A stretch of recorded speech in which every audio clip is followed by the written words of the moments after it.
Almost a third of Barclays shareholders have refused to give their backing to the bank's bumper pay awards.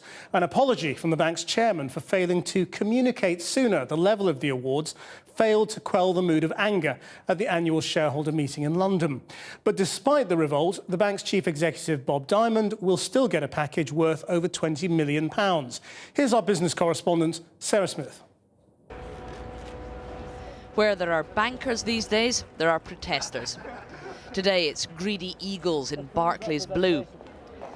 But it wasn't just your usual anti-capitalists. There were lots of people, like Patrick Evershed, who came straight from the heart of the British establishment to tell Bob Diamond he's being too greedy. Well, I think it's completely insensitive.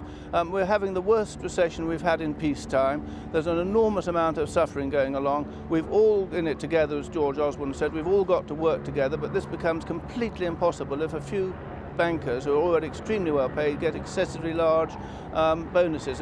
It's damaging to society. It's divisive. I'm the squeezed middle class. I have suffered because of what's happened to Barclays. But I doubt if the board have suffered to the same extent that I have suffered. So what can you do about that as a shareholder? Nothing. Nothing. It doesn't matter how many protesters or individual shareholders turn up in the rain at this meeting, it isn't going to make any difference to Bob Diamond's eventual pay package. So here we are, in the middle of another recession, nearly 4 years on for the banking crisis, with the public furious. And yet it feels like almost nothing has changed when it comes to executive pay.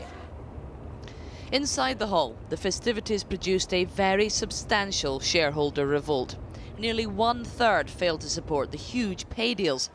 But that will not stop Barclays paying Bob Diamond £6.3 million in salary, shares and bonuses for 2011.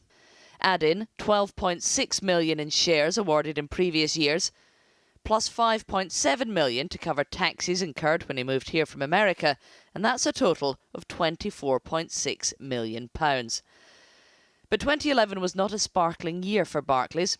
The share price fell, profits were also down, and shareholders complained the bank paid out nearly 3 times as much in bonuses as it gave them in dividends.